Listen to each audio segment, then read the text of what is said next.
Alors, bonjour à tous. Je vous laisse un petit temps avant d'entamer, on va dire, les festivités.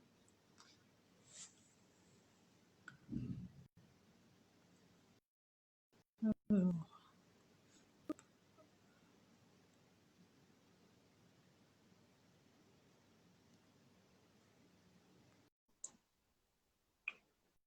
Donc, dites-moi déjà si vous m'entendez bien, comme d'habitude, si ça marche bien.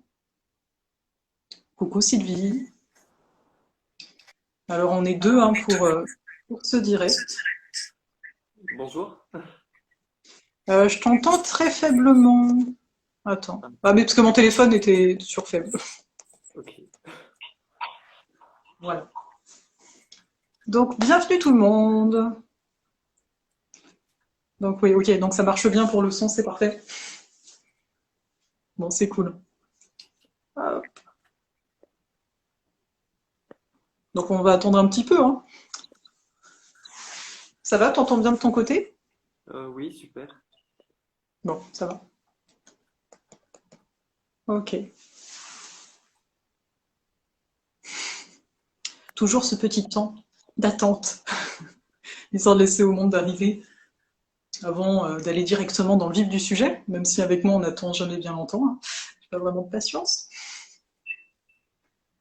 Donc bah, pour ceux qui sont là, parce que je sais que c'est dimanche après-midi, qu'il n'y a pas forcément grand monde, mais il y aura un replay au cas où vous vous posiez la question. Donc merci d'être présent.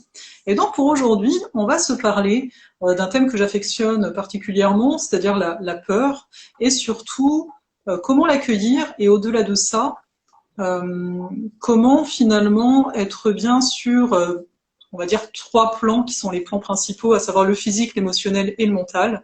Donc à travers ce direct, on avait le goût avec Zal de vous offrir, on va dire, peut-être des clés, peut-être des rappels, hein, parce que bien souvent j'ai tendance à dire que c'est les choses simples qui fonctionnent le mieux, mais encore faut-il les appliquer le plus régulièrement possible.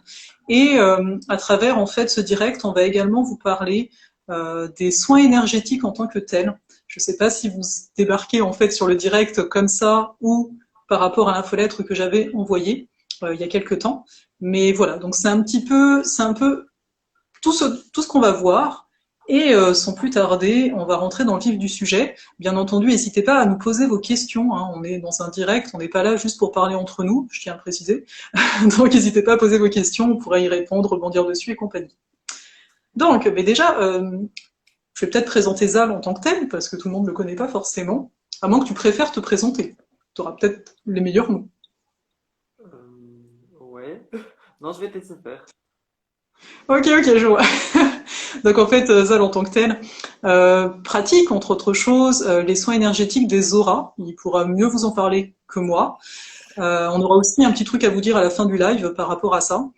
Et également, donc il pratique les tarots, on peut dire ça ainsi, et bien d'autres choses, hein, parce qu'il y a également les pierres, hein, la lithothérapie. Donc quelque part, il l'accompagne, hein, tout comme je peux le faire, mais avec des outils totalement différents.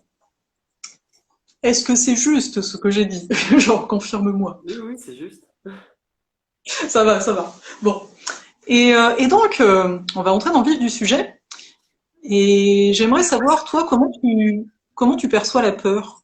C'est quoi pour toi la peur? Et surtout, comment elle s'est manifestée dans ta vie? Comment elle se manifeste encore, sans doute? Et comment tu gères ça?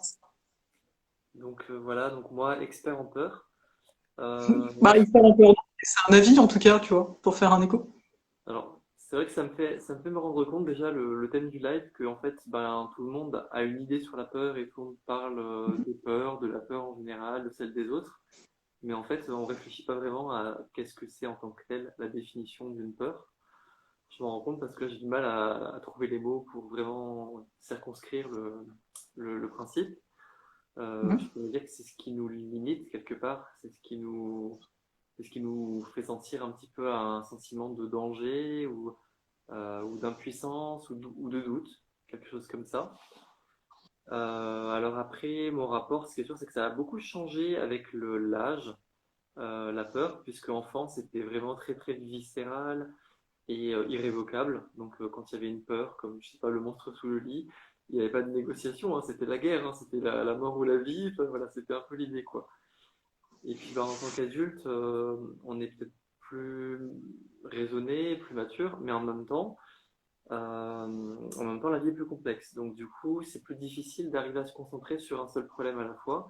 Et donc, on peut le laisser un peu glisser. Et je pense que les peurs, c'est un peu le sujet où justement, on va mettre le problème un peu de côté sous le tapis. Et insidieusement, alors qu'on croit avoir un peu maîtrisé le phénomène, ben, ça vient un peu polluer des sphères beaucoup plus larges que peut-être la peur d'origine. Je dis une bêtise, peut-être que la peur du noir qu'on avait à l'origine, ben, elle a pu se transformer en peur de l'inconnu, donc des situations inhabituelles. Et en n'y prêtant pas attention, finalement, on finit par la laisser peu à peu nous manipuler. Après, moi, mon rapport à ça, j'ai plutôt un tempérament de warrior, donc j'ai plutôt tendance à vouloir brutalement me confronter à mes peurs. Je donne un petit exemple qui va peut-être faire rire beaucoup de monde, mais à la base, moi, j'ai un problème avec le corps, la nudité des gens, hein, mais aussi la mienne à la base. Et ma super idée pour moi, ça a été de me mettre sur une plage nudiste, par exemple. Comme ça, je me suis dit, bon, bah là, tu vas mourir de peur, donc ce sera fini. Tu seras en état post-mortem, donc tu pourras passer à autre chose, quoi. Histoire de dire que tu l'as mis en lumière, ta peur, donc tu as prouvé que tu pouvais la dépasser, tu pouvais y survivre, donc du coup, elle n'a plus vraiment de raison d'être. Donc ça a été vrai pour pas mal de choses un petit peu, tout ce qui était un petit peu blanc-noir, manichéen, ça marche bien. Mais après, il y a quand même des choses, maintenant je me rends compte, avec lesquelles je suis un peu plus mesuré. Quand on est dans le domaine de l'irrationnel, ça peut fonctionner, mais il y a des fois où bah, c'est plus subtil et c'est plus intrinsèque peut-être à notre personnalité finalement. Quand je vois des gens qui ont des phobies, oui, ils peuvent faire un travail dessus, mais il y a des fois, il faut apprendre à composer avec. Donc ça m'amène un peu à me questionner sur ben, finalement pourquoi est-ce qu'on a tellement envie de se débarrasser de sa peur? Est-ce que finalement c'est pas juste une composante avec laquelle on peut négocier, quoi? Et puis ben du coup ça m'a amené à mes limites et à beaucoup lire et à me dire bon ben il y a peut-être des peurs qu'on peut pas si facilement évacuer que ça. Mais dans ce cas-là, pourquoi est-ce qu'elles sont là et quelle est leur raison d'être? Et donc effectivement ben j'ai appris que, enfin c'est ma déduction, tu en auras peut-être une autre, qu'il y a des peurs qui sont effectivement utiles parce qu'elles nous alertent d'un inconfort, d'un danger, et donc ça doit attirer notre attention sur comment mieux réfléchir à une situation peut-être. Et puis il y a des peurs effectivement qui deviennent des choses qui sont anarchiques et qui sont plus du tout connectées à nos capacités, à notre vécu et à notre entourage. Donc dans ce cas, ça devient vraiment des poids et des handicaps qui peuvent vraiment nous pourrir la vie, quoi. Alors après, le rapport à la peur, c'est toujours de ne pas en être l'esclave. Et pour ne pas en être l'esclave, c'est tout simplement pas de s'en débarrasser, mais le moins qu'on puisse faire, je pense, c'est au moins de la nommer et de la reconnaître dans l'optique que tout ce qui ne s'exprime pas va s'imprimer et que si on a tellement peur d'accepter sa peur au point de ne plus la nommer et la reconnaître, ben, elle va gagner quelque part en place parce qu'en lui laissant l'ombre, eh ben, on va lui laisser toute l'ombre de notre inconscient pour continuer à se déployer. Donc, voilà le petit topo que je peux. Merci pour. En fait, c'est assez dense. Et en fait, il y a certains moments, tu as dit des mots assez clés qui, pour moi, je vais toujours faire le lien finalement avec le domaine astrologique, mais on voit à quel point tout ça, tu sais, la peur en astrologie va être associée au scorpion. Tu as parlé de manipulation, tu as parlé d'inconnu, tu as parlé des choses cachées. Je suis scorpion, voilà. Voilà. Et dans l'absolu, c'est sûr que la peur est reliée à l'énergie du scorpion, tout ce qui est caché finalement.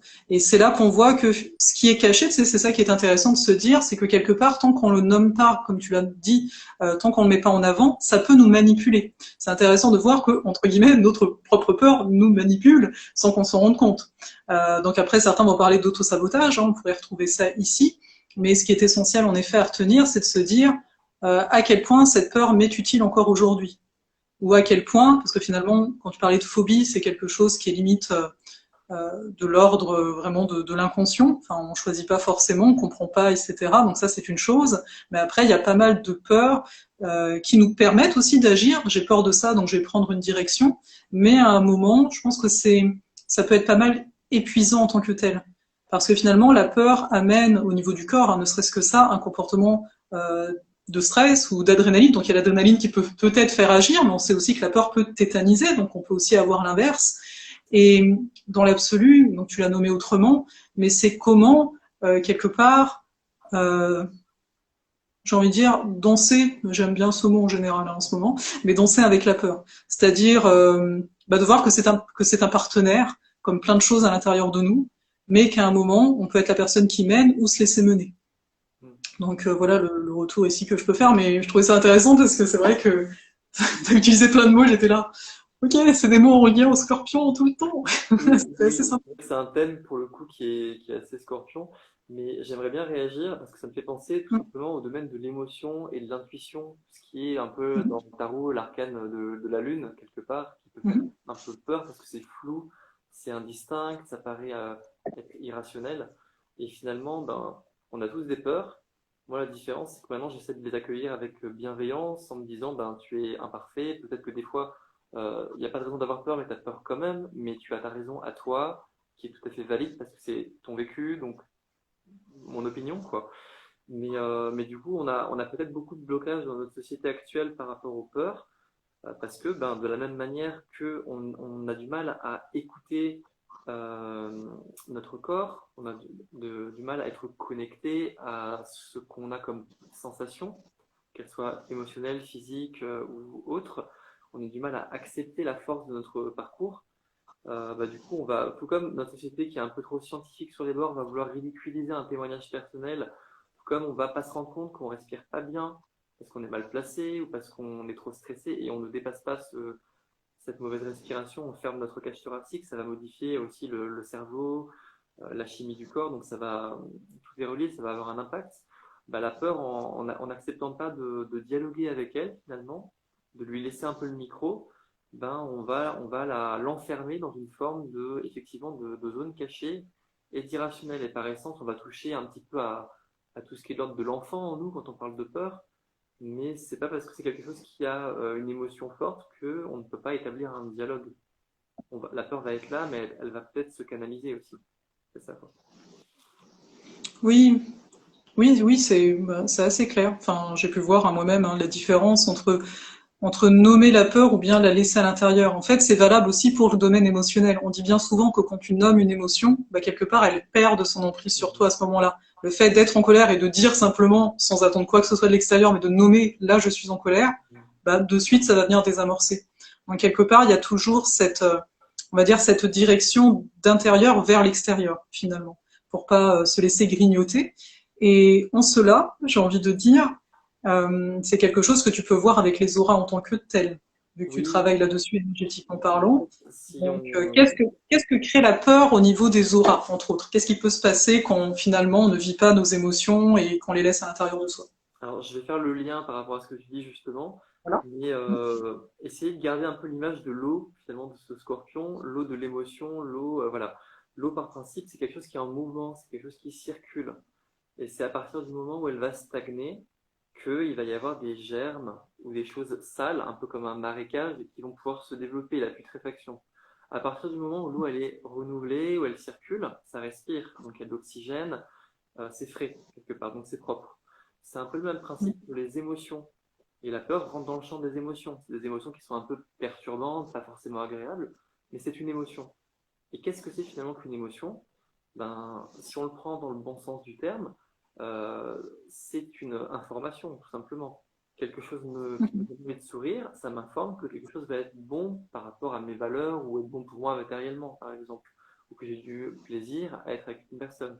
Si j'ai peur de la voiture, peut-être que ça m'apporte l'information que je me rappelle encore fortement avoir eu un accident et que du coup, c'est pas encore bien apaisé, tout simplement.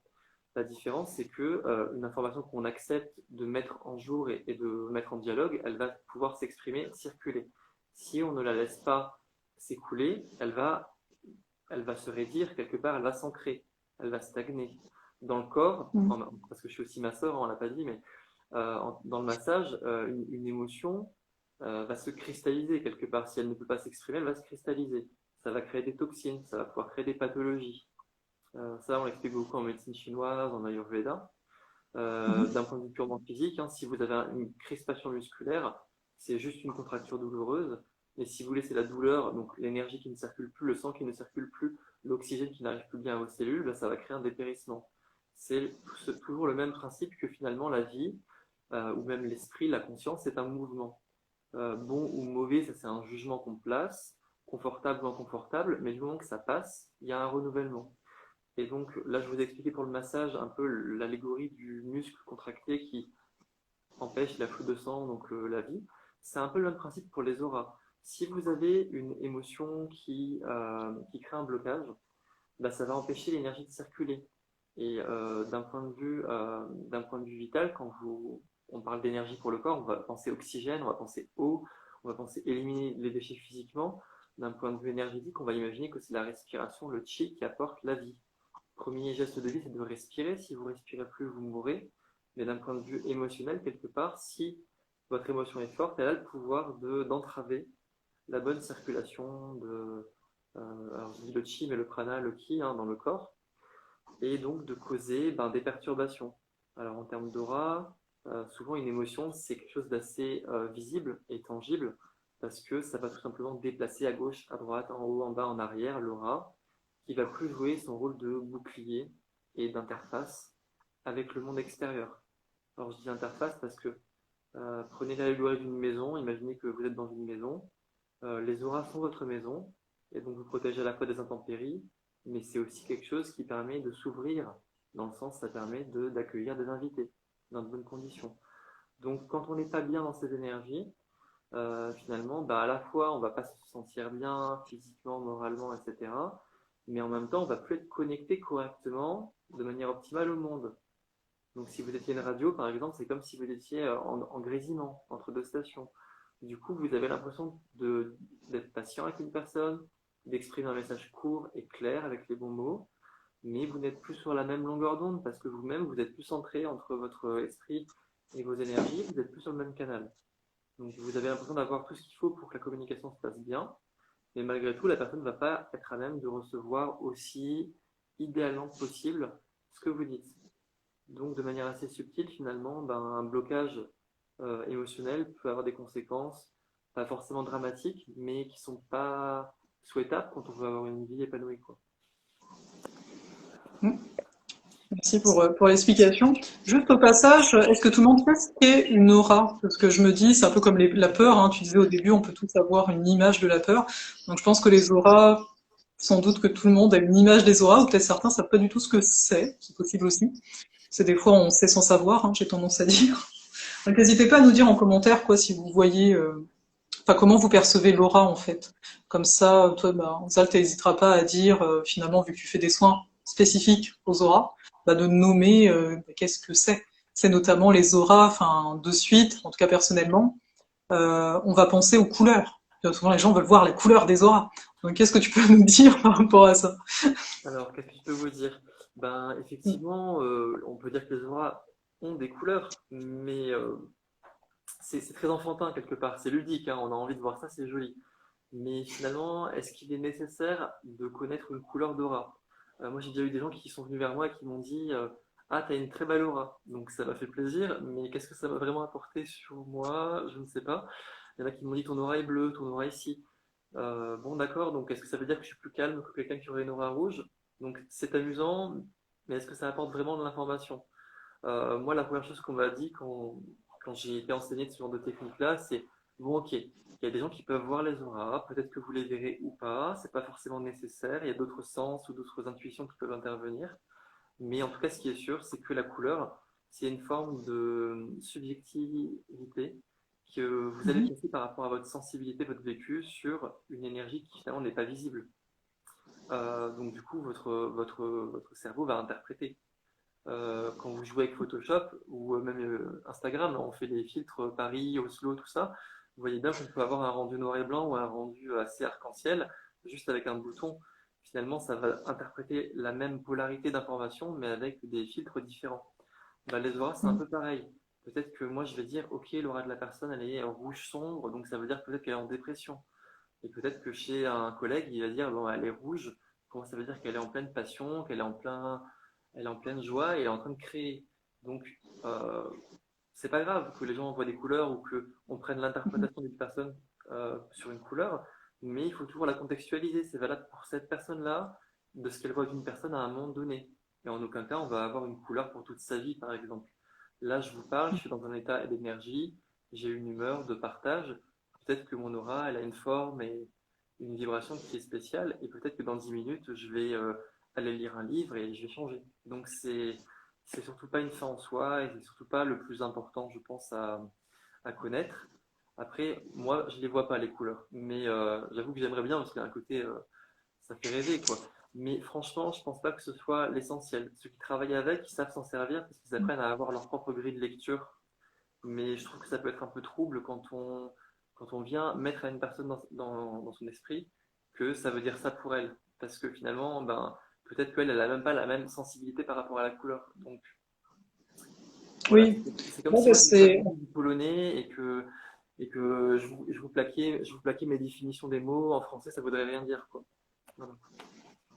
quelque part, c'est toujours cette notion d'avoir du discernement face à ce que n'importe qui peut nous dire, de toute façon. Parce qu'une information est toujours filtrée par la personne qui la transmet.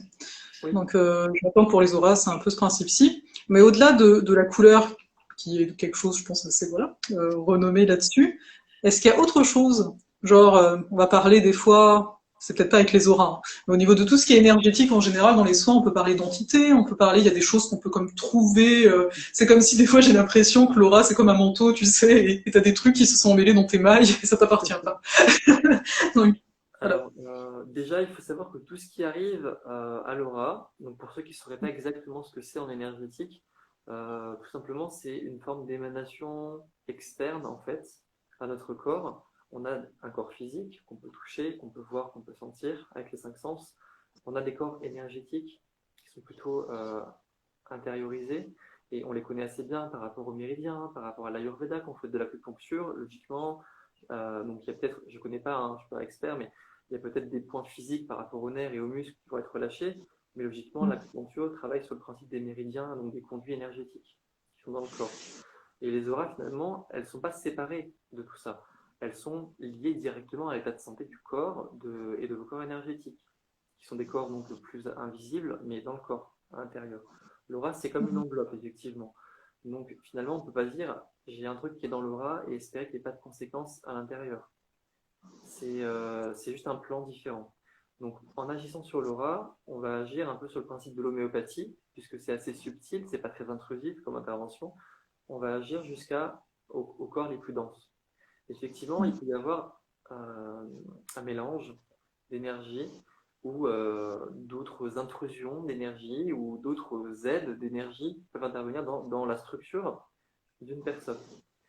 Donc, bon, je vais le citer, mais ça n'engage que mon vécu. Par exemple, moi, ça m'est arrivé là récemment d'avoir l'impression qu'il y avait une chaîne qui était attachée à l'intérieur du corps d'une personne. Et j'avais l'impression de tirer dessus. Donc, je l'ai nommé à la personne, mais en précisant bien que c'était ce que moi j'avais senti. Mais encore une fois, c'est mon répertoire. Moi, je suis beaucoup plus visuel et tactile. Donc, je vais peut-être pas avoir des couleurs, moi, je vais réagir plus en sensation comme ça. Peut-être que la personne, elle a senti juste de la chaleur pendant que je lui enlevais ça. Ça lui a fait du bien parce que l'énergie recirculait. Donc c'est un vocabulaire qui m'est propre. En fait, je suis très imagé. Je vais voir peut-être pourquoi pas des petits schtroumpfs. Allez, je dis n'importe quoi. C'est pas vrai, hein, mais je peux voir un petit gobelin. Bon, voilà. Mais ça ne veut pas dire qu'il y a une créature vivante dans la personne. Ça veut juste dire que dans mon imaginaire, ce que ça m'évoque, c'est qu'il y avait peut-être quelque chose je sais pas, de sale, de mesquin, qui était ancré et qui empêchait à l'énergie d'être fluide, harmonisée. Voilà. Donc, on peut trouver des objets. Il y en a qui parlent d'aiguilles, de pieux, je ne sais pas, de plein de choses différentes. Mais pour moi, c'est une forme de condensation d'énergie qui représente un peu le blocage, ou du moins la charge. L'énergie elle est toujours teintée suivant un point de vue, hein. Donc la charge, l'information que va contenir cette énergie-là, on va l'interpréter d'une façon.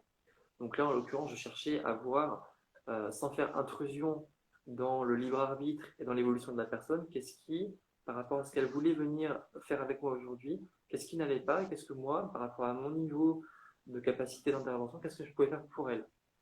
Donc du coup, ben, j'ai juste trouvé cet objet-là et je me suis dit, ok, je ne sais pas comment la personne, elle va trouver l'origine dans cet objet-là. Peut-être que c'est un souvenir d'enfance, peut-être que ce n'est pas du tout une entité externe, mais moi, je vais le verbaliser et le sentir comme un objet étranger qui dérange. Et parce qu'elle m'a donné son autorisation de l'enlever, je vais pouvoir l'aider à s'en débarrasser.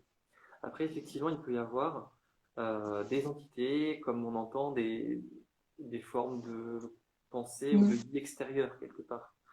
Alors, effectivement, ben, quand on entre dans le monde de l'énergétique, c'est assez difficile de rester purement cartésien, purement comme si on était juste une onde radio, une antenne, et puis voilà. Donc, on est amené à se poser la question de l'interaction avec d'autres formes, pas Mm. forcément vivantes, mais énergétiques ou conscientes. Et sans faire intervenir la religion, bah, effectivement, on peut être amené à se demander s'il n'y a pas des entités qui sont ennemies ou alliées d'une personne. Alors bon, bah là, je suis obligé de parler un peu de ce que je pense moi, hein, forcément, mais je vous ai comme mis les garde-fous pour dire c'est mon idée. Bah, effectivement, moi, dans ma vision, je ne travaille pas tout seul, parce que déjà, je ne travaille pas que avec mon énergie, parce que je suis qu'un petit sac de chair et d'eau, finalement, avec une énergie qui sert à le faire tourner. Donc du coup, bah, si je devais utiliser uniquement mon énergie, je m'épuiserais bien vite. Donc à minima, même quelqu'un de plutôt athée, il va dire qu'il travaille avec l'énergie de la Terre, de l'énergie ambiante, l'énergie environnante. Mais après, voilà, il y a des personnes qui vont vous dire qu'il y a des entités conscientes, qui ont une intelligence ou une forme d'émotion, un objectif ou des valeurs en tout cas, qui sont plus ou moins primitives et qui vont pouvoir venir nuire et s'attacher à une personne. Donc dans ce cas-là, on va parler de parasites ou d'esprit, pourquoi pas. Là, j'ai eu Ok. quelqu'un dernièrement, quand on a travaillé ensemble, qui m'avait dit qu'elle pensait que l'esprit de son mari, qui était décédé 1 ou 2 mois auparavant, alors c'était l'ex-mari, mais quand même, qui était encore auprès d'elle.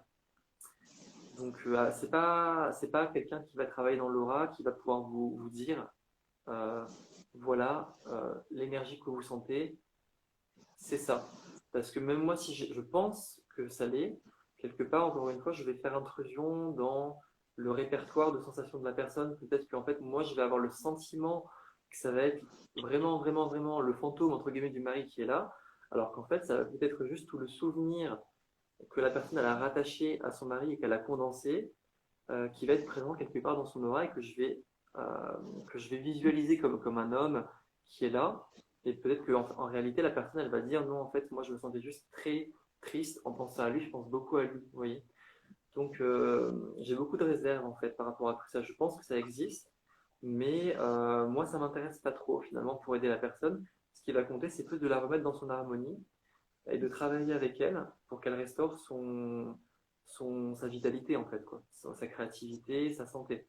Après, oui, on peut mettre tout le vocabulaire qu'on veut, mais je trouve ça un peu péremptoire pour un thérapeute de venir dire à une personne, sauf si c'est son domaine d'expertise, bon voilà, mais de venir dire, tu as un esprit, tu as une larve. Moi, tout ce que je fais, c'est que je passe un petit coup d'éponge pour que tout soit fluide, et puis après, c'est mon ressenti, c'est celui de la personne, et c'est le point de rencontre entre les deux, quoi.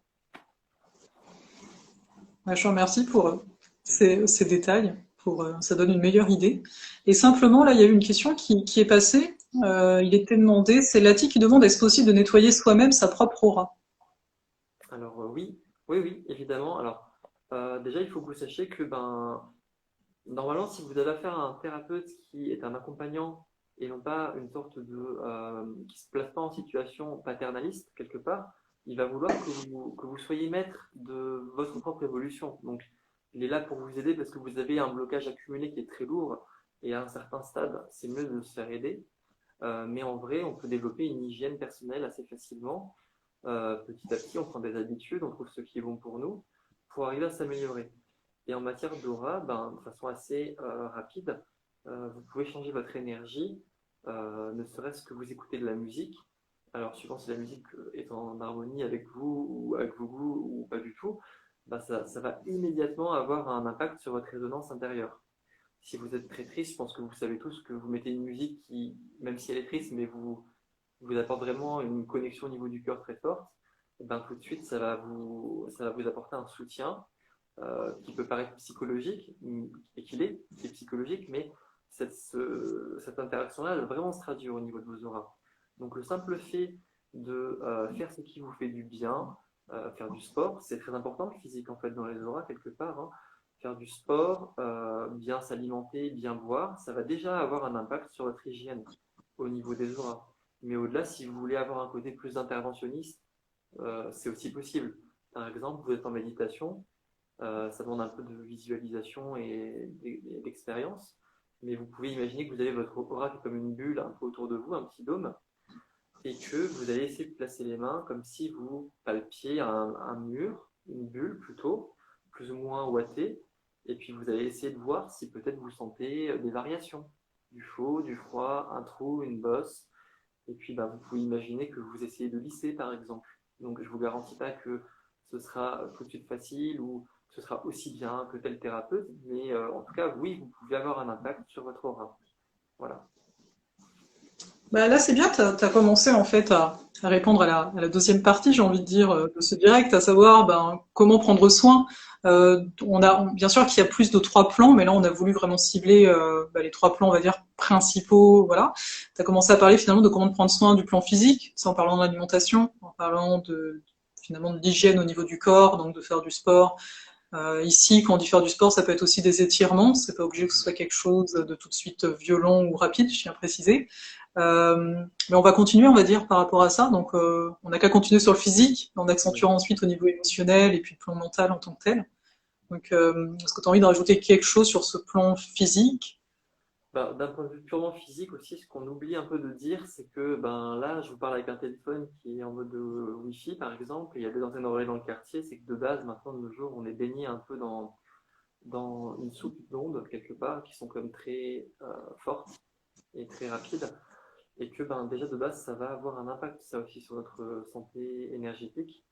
Donc, ça va plutôt avoir tendance à nous disperser et à nous affaiblir. Donc, ça demande quand même pas mal d'hygiène de base dans notre quotidien moderne, d'arriver à rester dans une santé optimale, en fait, de base. Le mieux, ce serait, enfin, je vis pas comme ça, hein, mais le mieux, idéalement, ce serait d'être dans une ferme, vous voyez, où il n'y a aucun réseau, rien. Là, au moins, vous sauriez physiquement, d'un point de vue énergétique, voilà. Mais tout ce qui est téléphone, écran d'ordinateur, plaque de cuisson vitrocéramique, ça va créer des trous, hein, quelque part, petit à petit, au niveau des auras. Donc je ne dis pas qu'il faut les abolir. C'est, si on veut utiliser la magie d'Internet, quelque part on est obligé, hein. Mais, mais il faut être conscient de ça dans la mesure où on peut parfois éviter de s'exposer bêtement. Par exemple, moi je sais que c'est un petit geste, mais la box Internet, j'ai tendance à la couper la nuit, comme ça je me dis qu'au moins, même si on a une chez le voisin, celle qui a 3 mètres ou 4 mètres, elle n'est pas à plein régime H24. Voilà. Je sais que quand j'ai pas besoin spécifiquement du téléphone d'être rejoint, des fois je mets le mode avion. Enfin, c'est des petits trucs. Je sais que c'est pas miraculeux non plus et qu'on est toujours exposé, mais ne pas l'avoir dans la poche, par exemple, c'est déjà quelque chose, quoi. Oui. L'avoir dans un sac à porter, ça suffit. C'est pas obligé de l'avoir vraiment collé à la peau, quoi.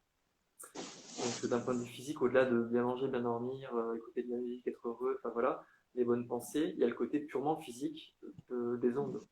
Parce que finalement, c'est comme si vous receviez un soin d'un magnétiseur, mais qui ne va pas forcément dans le sens de votre bien-être et de votre physiologie, quoi. Ouais, finalement, en fait, ça revient à toujours considérer que on est vibration. Donc à partir de là, enfin moi j'ai tendance à dire que la matière est une condensation d'énergie, mais que par conséquent on va être sensible donc aux ondes en tant que telles, vu que quelque part on en est nous-mêmes une. Donc ça va venir, comme tu dis, hein, si c'est un thérapeute ou quoi, il va peut-être venir t'aider à t'aligner.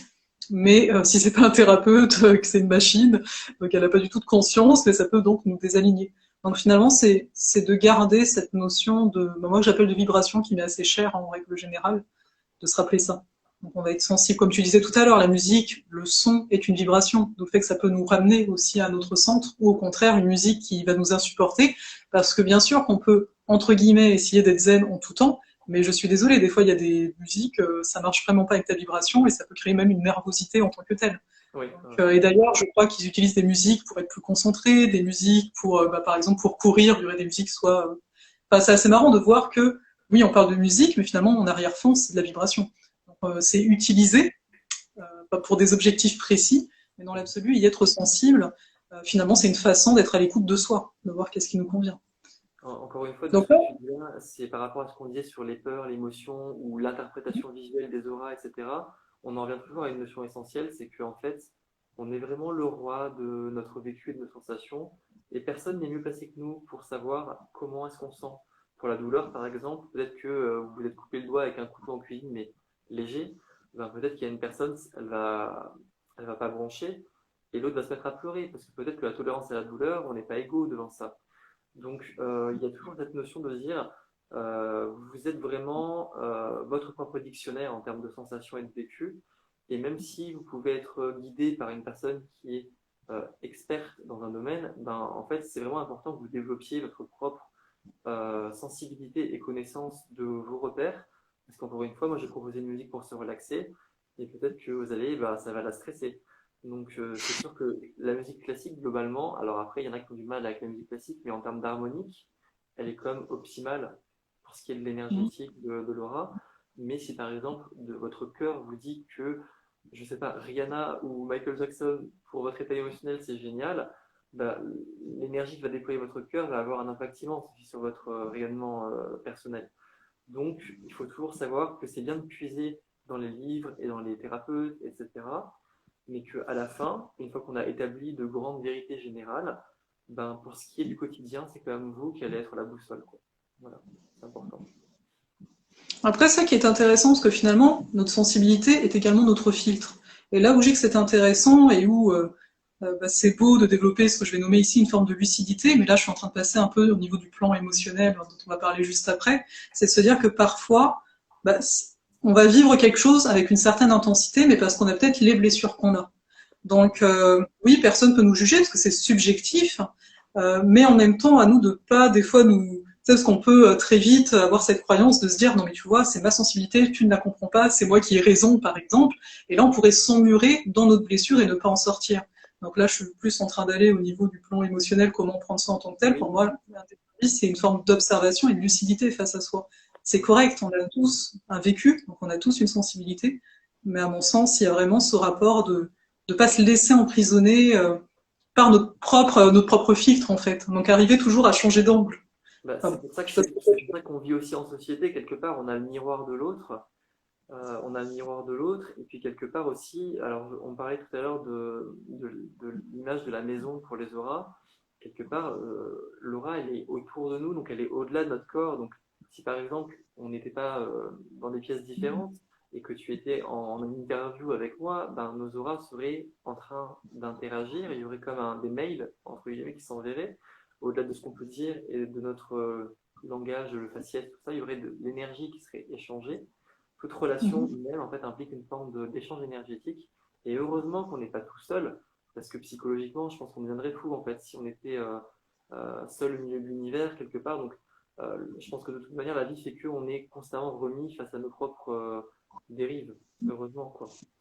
J'ai vu qu'il y avait une question de quelqu'un en domaine oui, émotionnel. alors j'ai vu juste, c'est vrai que je l'avais gardé un peu pour après en tant que tel. J'ai vu que déjà, je crois que c'est Marilyn, hein, qui nous a fait un retour au niveau des sons qui des fois peuvent être similaires à des drogues, mais que ça fonctionne pas. Donc sache Mm.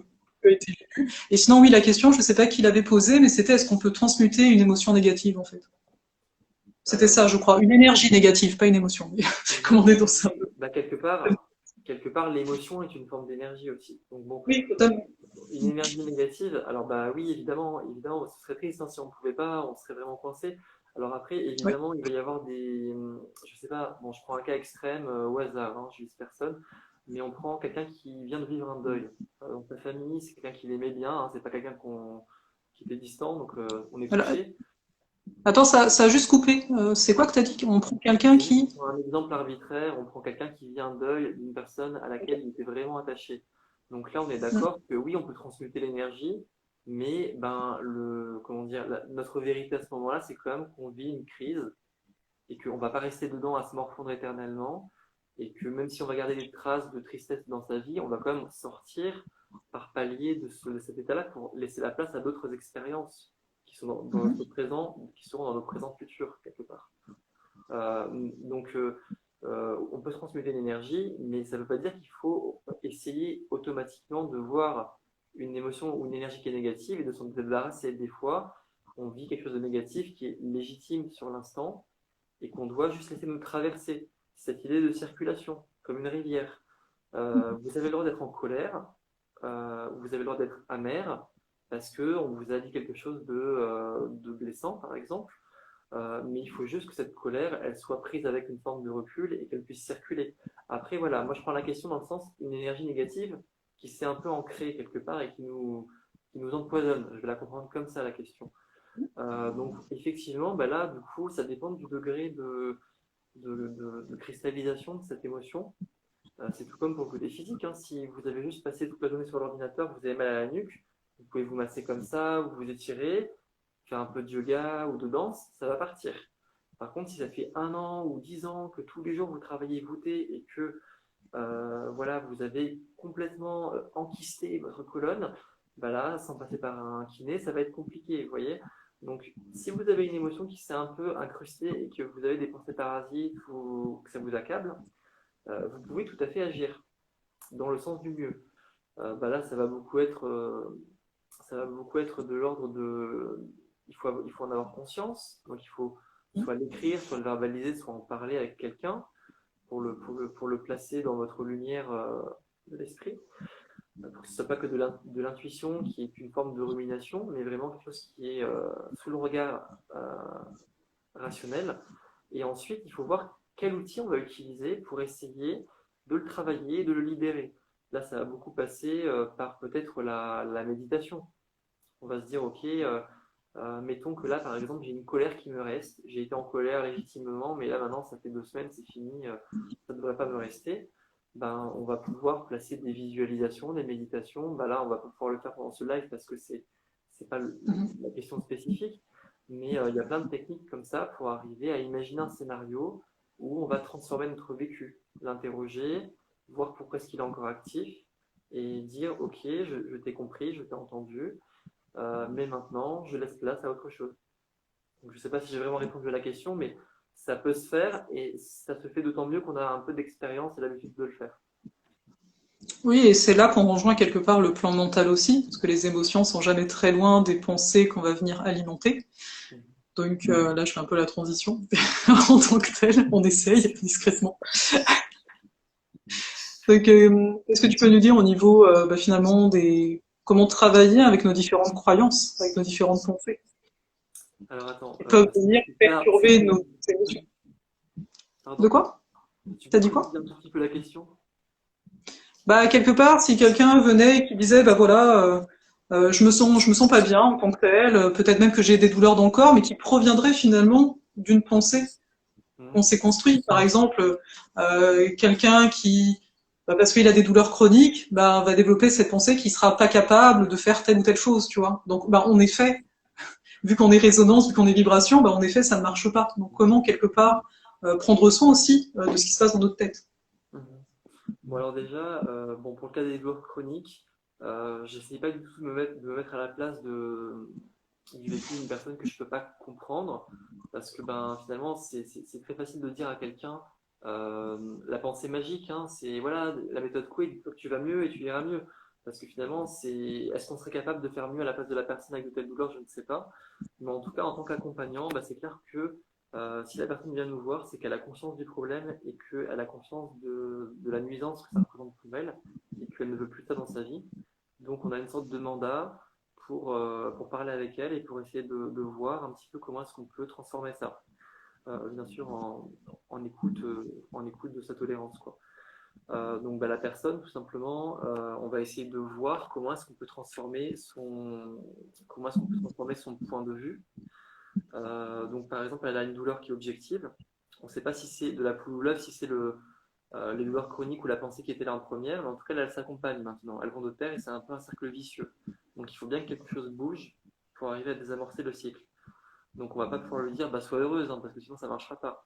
On va lui dire, ok, tu es malheureuse, enfin, c'est comme ça que moi je ferais, ok, tu es malheureuse, et tu as le droit d'être malheureuse parce que c'est ton vécu, il n'est pas facile à porter. Mais voilà, qu'est-ce qu'on peut faire pour que ça change? Donc, encore une fois, ça va être d'arriver à être dans une forme de dialogue par rapport au corps et au ressenti. Ça va être de dire, bon, ok, là j'ai mal à cet endroit-là, mais est-ce que finalement, est-ce que j'ai mal, enfin, est-ce que j'ai mal partout? Est-ce que tout est mauvais en fait?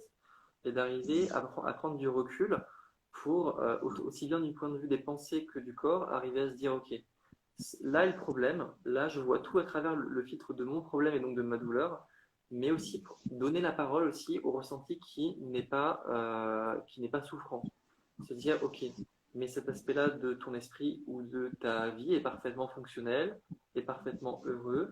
Donc du coup, est-ce que tu pourrais pas là maintenant respirer et prendre acte que ça va bien. Je ne dis pas que ça va suffire à changer l'état d'esprit de la personne, mais ça va lui permettre de plus être uniquement dans une prison où sa réalité, c'est sa douleur. Qu'elle puisse dire, ok, Mhm. c'est possible que ça puisse aller bien quelque part et c'est déjà quelque chose. Et ensuite, ça va être de se dire, bon, ok, le vécu qui est négatif, sur le plan où il est négatif, est-ce que oui ou non on peut le faire évoluer?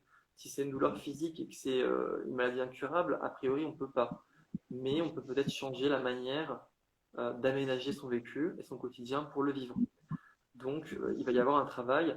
Donc, on critique beaucoup le côté rationnel parce qu'on dit que c'est le côté contrôlant, le côté obsessif et qu'il faut lâcher prise. Mais il y a aussi des fois où, une fois qu'on a on a pris contact avec son ressenti et son vécu, qu'est-ce qu'on fait de cette espèce de chaos d'émotions et de joie et de souffrance sans cohésion? Ben là, justement, le mental, il a vraiment un rôle de chef d'orchestre pour dire, bon, là, on suit une trajectoire qui n'est pas optimale, on prend du recul, on fait un bilan. Là, ça va bien, là, ça va pas bien. Ce qui va pas bien, comment est-ce que je vais pouvoir le faire changer? Donc, on va pouvoir développer avec le mental une stratégie pour arriver à faire évoluer, en tout cas, le point de vue, la manière de le vivre. Je ne sais pas si on peut prendre un exemple particulier, parce que franchement, je trouve que c'est tellement unique et tellement personnel à chaque situation que c'est un peu dur à. Personnellement, ici, bah, par rapport au direct, il faudrait limite faire un direct. On pourrait faire un direct sur chacun des plans, soyons honnêtes en tant que tel, Ouais. avec les exemples de chacun. Moi, je trouve déjà ça assez clair en tant que tel, pour avoir eu de toute façon des douleurs qui viennent de la tête, on va dire ça comme ça. Même si au début c'est purement physique, il faut aussi ne pas oublier que c'est normal que ça prenne du temps, un peu comme tu le mentionnais tout à l'heure. Quand c'est quelque chose qui s'est installé, parce que ça fait des années qu'on est dans une certaine optique, c'est naturel que ça peut mettre du temps. Et je pense que ce qui peut être des fois le plus dur, c'est de continuer à croire en fait, à croire que si, c'est possible. Tout changement demande un effort. D'ailleurs, on le voit, à la base, on n'aime pas forcément changer. Ça demande un effort quelconque, ne serait-ce qu'un déménagement. Dans les statistiques, ils disent que ça entraîne un très gros stress, en fait, en termes de vécu. Alors qu'on pourrait se dire, bah ouais, mais on aime bien déménager, enfin, on aime bien avoir un nouveau chez soi, ouais, mais, donc, comme quoi, c'est pas anodin en tant que tel. Alors, c'est Mais pas je te remercie. facile. C'est pas Oui. facile, mais en même temps, je pense que le mental, c'est un peu la clé. Une fois qu'on a restauré le dialogue, à la fois qu'on est lucide et à la fois on est émotif, émotionnel, une fois qu'on a les deux pôles, finalement, ben, quelque part, le mental, c'est quand même lui qui est l'adulte, quelque part. Donc, je suis de ceux qui pensent qu'il y a plus d'intelligence dans l'instinct et dans l'émotion, mais dans notre monde incarné, c'est quand même le mental qui a la clé, une fois qu'on est bloqué quelque part, c'est quand même le mental qui a la clé pour changer quelque chose. Donc, bon, bah, il y a la douleur qui est là, il y a la difficulté il y a la perte d'espoir qui est là, mais à partir du moment où on va décider qu'on va changer, mentalement, on se dit, ok, je vais changer ça. Je trouve qu'il y a déjà quelque chose dans le corps et même dans l'émotion, il y a une ouverture qui va se créer. Et à partir de là, je pense que peut-être que la difficulté, c'est que c'est pas perceptible en tant que témoin subjectif. Ça va pas se manifester tout de suite. Mais il y a un début d'effet domino qui va pouvoir s'opérer. C'est un peu le pied dans la porte quelque part. Pour moi, c'est de dire, j'ai créé une autre voie. Voilà, tout simplement. Et je pense que c'est ce qu'on appelle la foi, c'est-à-dire croire en quelque chose qui n'est pas encore là, mais qui en fait est déjà là, mais en essence, quoi. Tu vois. Mais je te remercie beaucoup pour tout ça, parce qu'on arrive à la fin en tant que tel, à Instagram au bout d'une heure coupe, faut savoir ça. Et donc, on vous parlait que on avait quelque chose à la fin. Bah, si vous avez regardé mes stories, vous n'allez pas être étonné, ou les stories de Zal déjà. Mais tu nous proposes enfin, actuellement, il y a un soin énergétique des auras qui est à gagner. Est-ce que tu peux nous en dire plus? Comment ça fonctionne en quelques mots pour participer en fait? D'accord. Alors, oui, donc j'ai mis sur mon compte Zaël un petit concours.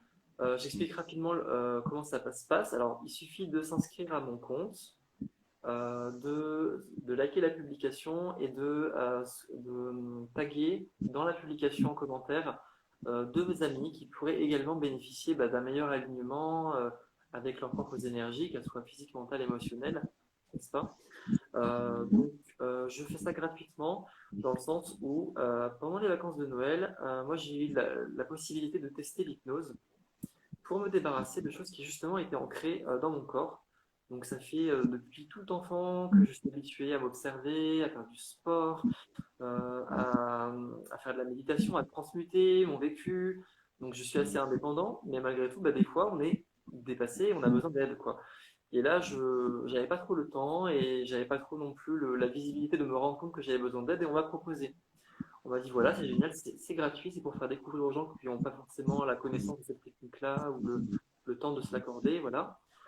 Et on m'a expliqué que c'était un petit peu dans le but de renouer un peu contact avec les gens.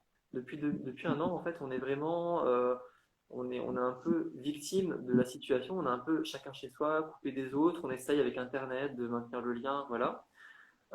Mais voilà, je trouve que c'est une très belle démarche qui permet quelque part de faire comme une ronde où on va s'offrir quelque chose gratuitement, juste en tant qu'être humain, en fonction de ce qu'on sait faire, artistiquement, peut-être en tant que conseiller tout simplement quelqu'un, ou tout simplement bah, en tant que thérapeute, offrir un soin. Je trouve ça beau de dire je vais t'offrir quelque chose et toi peut-être qu'à ton tour tu pourras aider d'une manière que je ne peux pas soupçonner quelqu'un d'autre, soit un proche, soit un inconnu pour rendre un peu l'appareil. Donc voilà, moi je proposais ça dans une optique un petit peu de renouer un peu avec l'humain pour que 2021 soit une année un peu plus proactive pour dire que ben on n'est pas obligé d'attendre que la situation soit optimale, on peut aussi créer tout simplement un partage et une énergie plus cool. Ouais, bah, merci beaucoup à toi. Et vous pouvez participer jusqu'à, je crois que c'est mardi minuit. Donc, je partagerai en story le post à nouveau, si vous l'aviez pas vu, ou sinon vous pouvez aller directement sur le compte de Zaël. Voilà, si vous, enfin, je vous mettrai tout ça. Ce sera plus simple en tant que tel. Après, au-delà de ça, on s'entend. Hein, si vous avez simplement envie d'essayer un soin énergétique des auras, je veux dire au-delà du concours, parce que de toute façon, il n'y aura qu'une personne ici qui va pouvoir enfin, recevoir. Sachez que Zaël a aussi un site qu'il propose, donc les soins énergétiques des auras à distance, aussi en présentiel, mais comme là on est un peu loin, voilà. Et puis également pour ceux qui aiment bien, qui ont besoin peut-être plus d'éclairage d'une autre façon, bah, tu tires aussi les cartes, donc les tarots en tant que tel. Et, Tu veux dire quelques mots aussi, n'hésite pas, avant qu'on laisse alors, tout le monde. je sais pas trop quoi vous dire, mais c'est vrai que j'ai une démarche assez holistique, donc du coup, je m'intéresse à la fois au corps, à l'énergie, et bien sûr à l'esprit de la personne. Et c'est vrai qu'il y a déjà beaucoup de choses qui peuvent ressortir par rapport aux auras quand je fais un soin. Quand je parle avec la personne a posteriori, ben, je vois qu'on a quand même cadré beaucoup de choses et qu'on a vu beaucoup de choses.